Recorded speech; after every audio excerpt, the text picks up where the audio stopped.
My full name is Richard Gigliotti. It's Gigliotti.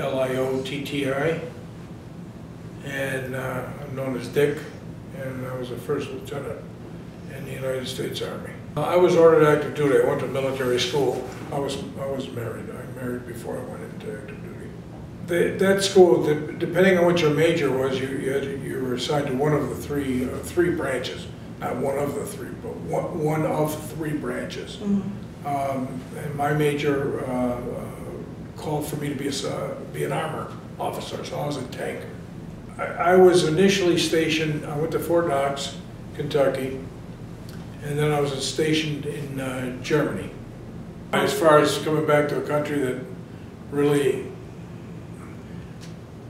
felt shortchanged, I don't know how to describe it. You know, you expect to come home and say you did something good for your country, and coming back and your service wasn't really appreciated.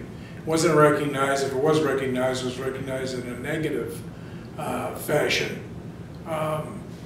Nobody really cared what you did. I mean, I remember one of the most unpleasant experiences at that time and since in my whole life is having to collect unemployment. And going to the unemployment counselor, because back in those days, you had to show up in person every week, stand in line with a whole bunch of people, take your turn, you'd sit down and they'd ask you, well, where did you go this week, where did you try to find a job? And the employment counselors would say, okay, well, what are you suited for? And I said, well, I was what they call a 1203 tank unit commander. I was a company commander. I had 175 men under my command. I had all kinds of tracked and wheeled vehicles. I mean, logistics, I was responsible for everything, like running a small corporation, so to speak. And they came up with the fact that, well, maybe you might make a good loan collector, debt collector. You know, and there was no correlation between what I did in my duties and responsibilities compared to a civilian occupation. I had a friend of mine who was a top secret cryptographer, codes and that, and they thought, well, that would qualify him to be a telephone operator. Yeah, I know, and back then, that was it. They pretty much didn't make a big effort as far as trying to assimilate you back into the public life based on what you did in the military. And they pretty much said, okay, fine, you know, move on. It's really, so you really felt unappreciated. And you lived with it. That's the way it was. And I mean, you know, everybody was calling military. They didn't think too highly of the military at the time because of the war. It wasn't the military that lost the war. Okay, the military won the war, and we didn't lose a single battle. All right, so yeah, I still got a lifetime teaching certificate in Massachusetts, as a matter of fact. But I thought about it. And I pretty much didn't know what I wanted to do, so I ended up going into law enforcement. I became a police officer in the greater Hartford, Connecticut area. What happened is in 1996, I retired when the contract for the Grand Junction Projects Office changed hands. They wanted me to stay on, but I had pretty much had it. So I retired in 1996, and I rode my motorcycle across the country 5 times. I took cooking classes at what was UTEC, and rode my motorcycle, and then said, gee, I'm bored, I really, you know, enjoy this. And this was 5 years into it. So in 2001, we decided to take a trip to Italy. So on September 10th of 2001, my wife and I flew to Italy, and we got there on September 11th of 2001. While we were there, we were walking around and people were coming up to me and asking me if I was an American. Now, I used to be able to speak a little bit of Italian, enough to get around, but at that point, it had become a lost art for me. And people were saying, very excitedly, about flying in New York and airplanes and building. That's not what the hell they're talking about.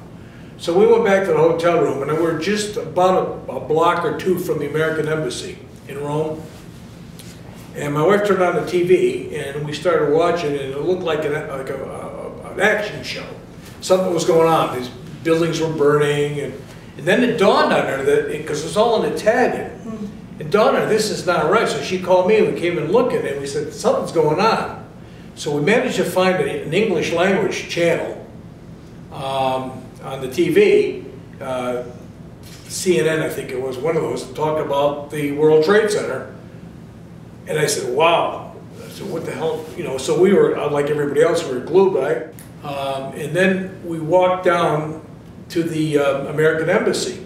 When we got there, the whole embassy was ringed by the Carabinieri, the Italian police. And they were all around, and there's this huge mountain of flowers.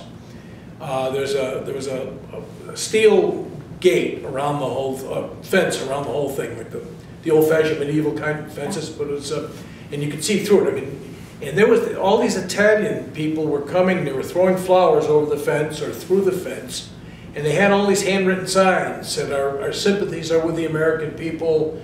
Da da da da da. And I said, geez, I got to do something.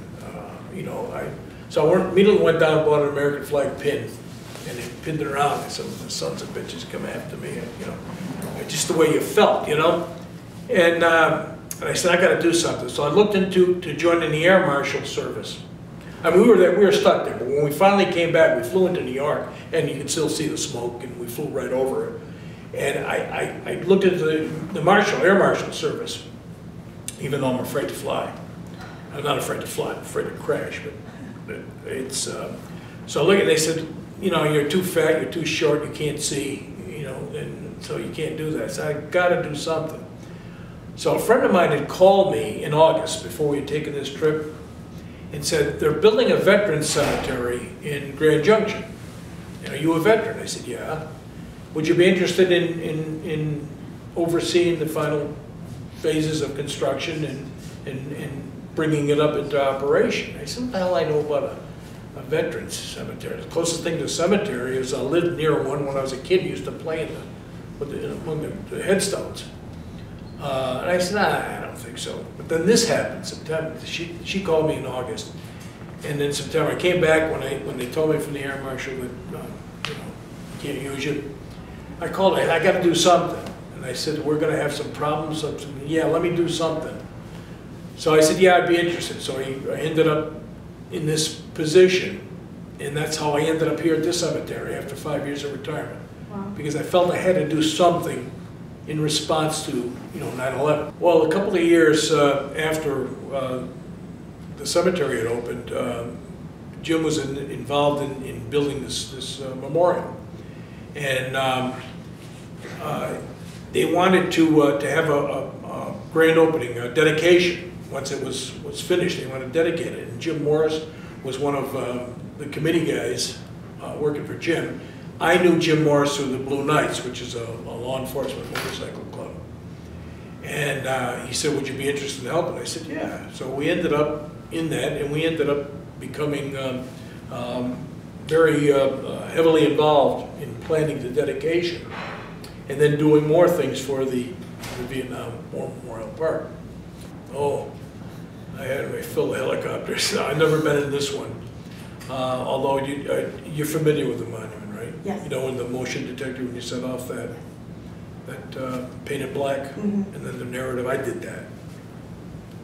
For Jim, we got a local studio to record it. It's a place you can just go and you can think your thoughts and remember your memories, and you seem to be among friends there, real or imagined, you know, maybe spiritual or temporal or whatever, but you're there, and it's a calming place, I think, and that's what it was intended to do, because it gives you the thank you that you never got when you came home.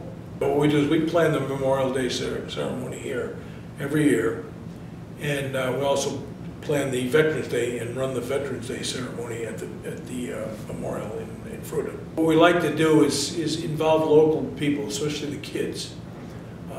We try to get some kids to do the Pledge of Allegiance, to maybe recite a poem. If they can sing, have them sing. Whatever we can do to get them involved. Only because, you know, it's my firm belief that the younger generations are losing sight of of what being a veteran means and being in service to country. I mean, I think they're too preoccupied with, you know, the mall and doing things and texting and all this other stuff that young people do, and they don't have an appreciation for what our generation, the Vietnam generation, well, a lot of sacrifices were made. Those sacrifices pale in comparison to the World War II generation and what they did. And I'm afraid the youth of this country is losing sight. They're losing, there's nobody to teach them what happened. You know, and when the world went crazy. The world went mad, and I'm afraid it's going mad again. The legislature gave us $4 million to expand the capacity of the cemetery, and also to improve the infrastructure and expand the facilities, those kinds of things. So that project is underway. Once that finishes, which is expected to be toward the end of the year, I intend to retire. At least it's my intent at this time. But I don't want to leave a mess for anybody, so I want to see this construction through. I want to make sure everything is taken, the veterans are taken care of long after I leave. So there'll always be a place here for veterans and their families. It's been very rewarding. This job has been very rewarding, but also, you know, being on the board, being involved in that has been very rewarding. And as Jim Morris said, healing. It's very therapeutic. At least, you know, you're doing something.